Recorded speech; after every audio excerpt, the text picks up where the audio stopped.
Okay, well, today Lisa and I are in Oxford, England. That's because I'm going to Oxford University and Lisa's actually doing real work. But as you can see, I have my cup of tea because we're in England.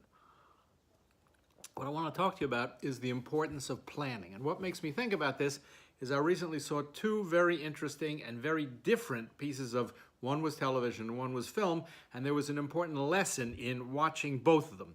The first one is called Woman Walks Ahead. It's a brand new movie. It just came out. It's the story of an American painter who goes to the West in the 1860s to paint Chief Sitting Bull. It's directed and produced by Susanna White, who comes from the BBC. It's an absolutely stunning period piece, beautifully done, beautiful cinematography, beautifully crafted. What made it astonishing, because Lisa and I went to the screening at the MoMA and they did an interview with her, and what made it astonishing for us once we looked at it and really appreciate it was she said the entire thing was done for a $12 million budget, which in the movie business is next to nothing, and more significantly, it was shot in 30 days.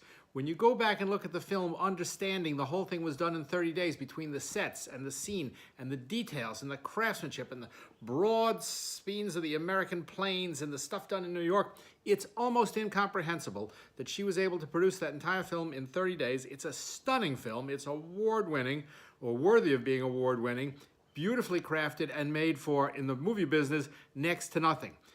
We contrast that with a TV series that we watch called Somebody Feed Phil. This is a TV series on PBS with a guy named Phil Rosenthal.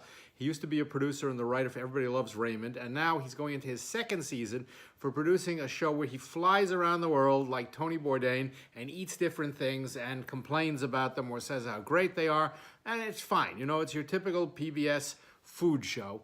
And what made the thing interesting to me, because the contrast between the two, was that in an interview we saw with Phil Rosenthal, he said they shot for 10 days at each location. And I'm sure there were big crews and multi-cameras and stuff like that.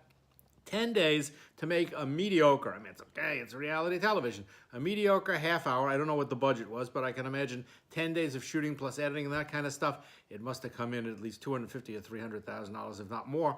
10 days of shooting to make a half hour, and Susanna White takes 30 days of shooting to make a stunning 90-minute piece. The difference is planning, because when you look at Susanna's piece, you can understand she had to plan every single shot, everything he had perfectly. There was no margin for error, from the close-ups of the guy shooting the gun to the wide shots of 300 cavalrymen riding across the thing. It's unbelievable that she was able to do this in just 30 days, and the only reason she was able to do it in 30 days was the planning was meticulous. This is how you save on the budget.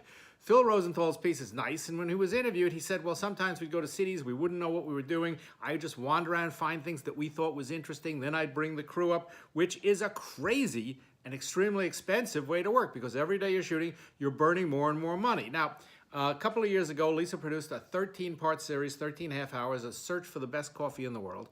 And each country, a different country, 13 different countries, 13 half hours, each show was shot in 4 days. The reason she was able to do this was meticulous planning. She knew every single shot that was going to be done. She knew every single location. The video journalist who went, Francisco Aliwalas, and the guy who was the coffee hunter, just the two of them. So the budget was comparably low. I mean, it wasn't $12 million, but it was certainly a lot less than Everybody Loves Phil, because it's all about discipline. So if you want to stay in this business, the secret to success here is profitability.